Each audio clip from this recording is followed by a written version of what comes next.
Oh, hey there. This is a amplifier shootout. I got a few different Katana amplifiers and I played the song Atomic Punk by Van Halen and recorded each of them so that we can see what they sound like side by side. So real quickly, I'll just tell you what the four setups are and then we'll get into the song. So the first setup is a 1x12 combo. It is the standard version and it is the second generation, so the MKII 100 Katana amplifier. The second setup I used was the same amp basically, but the Gen 3 version. The third setup was an artist head, so the 100 watt Katana head, but the artist series, and I put that through two different cabinets. The first cabinet I used was a Marshal 1960A cabinet. That's a 4x12 cabinet with T75 speakers. And then the last setup I used, a Boss cabinet, the 2x12, and that was the Waza Craft, so the green speakers. All right, so let's listen to the track and then I can give a little summary of what I thought of each of those sounds. So here is Atomic Punk by Van Halen.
All right, that was Atomic Punk by Van Halen.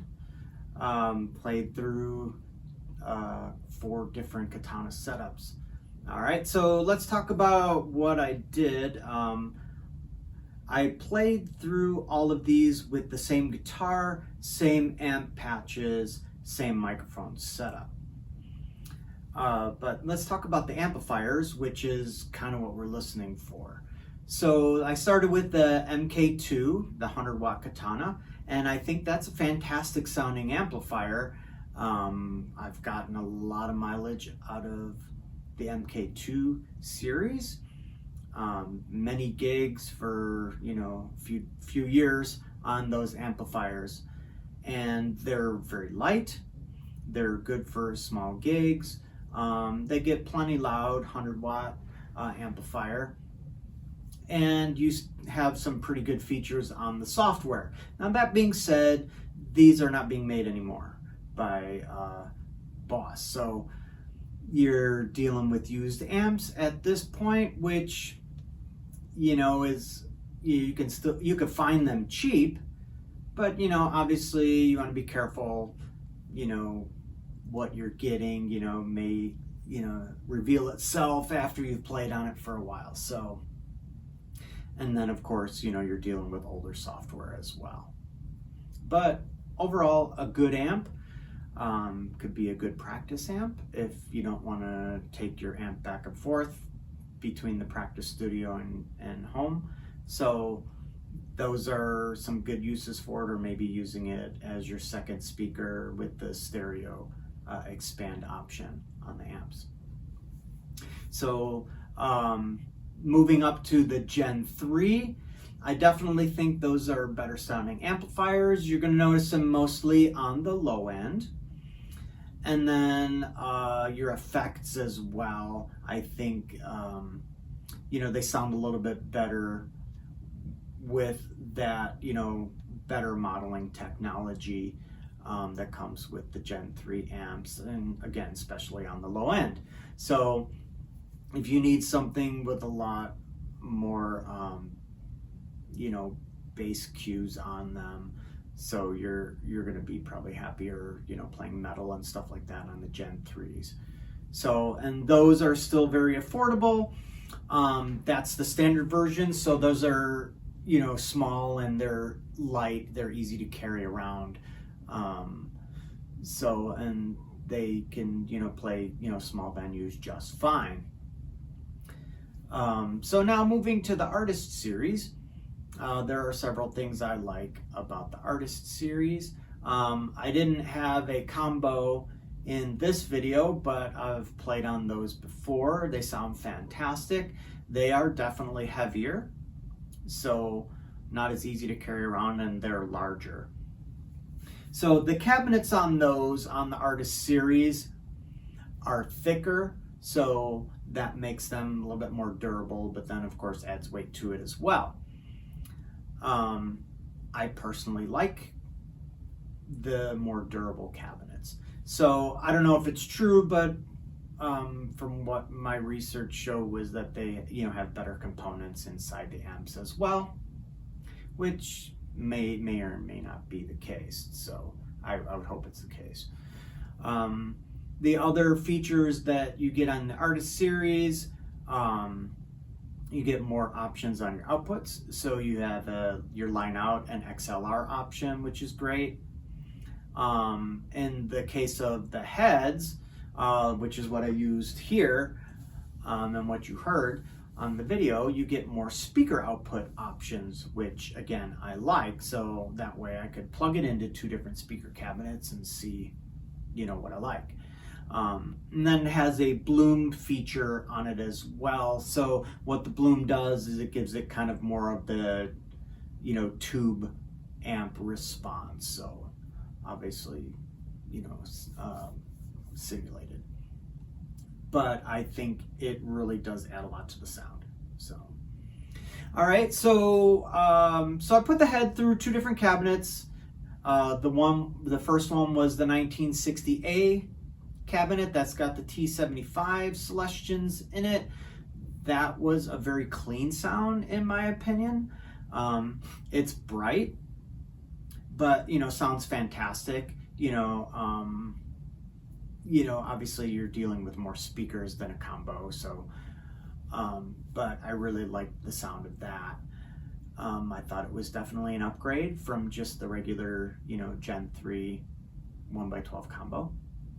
And then the last setup was the 2x12 Waza Craft cabinet, which I personally like the best. I kind of like the greenback sound, and that's what those speakers are kind of emulating. Again, you know, the head to carry around is easy.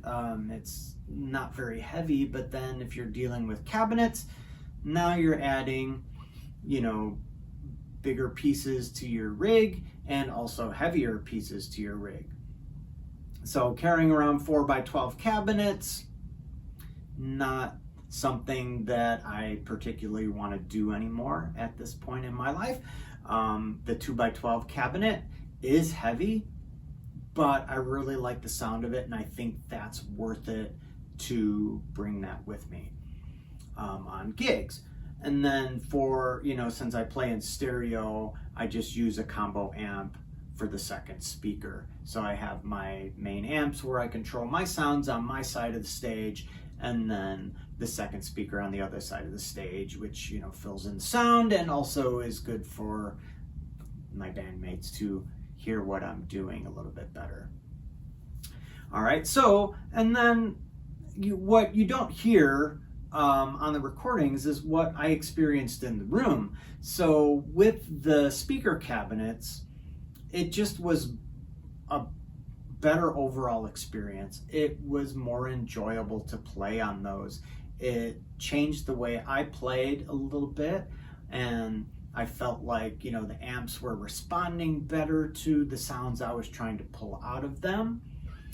And, you know, that's kind of what it's all about, you know, is enjoyment. So I enjoyed playing on the Artist Series the most, and with the speaker cabinets the most. So for me, you know, spending that little bit of extra money to have that extra enjoyment in my playing is, you know, worth it to me. You know, I'm in music for the enjoyment of it. So that's gonna, you know, be my approach to it.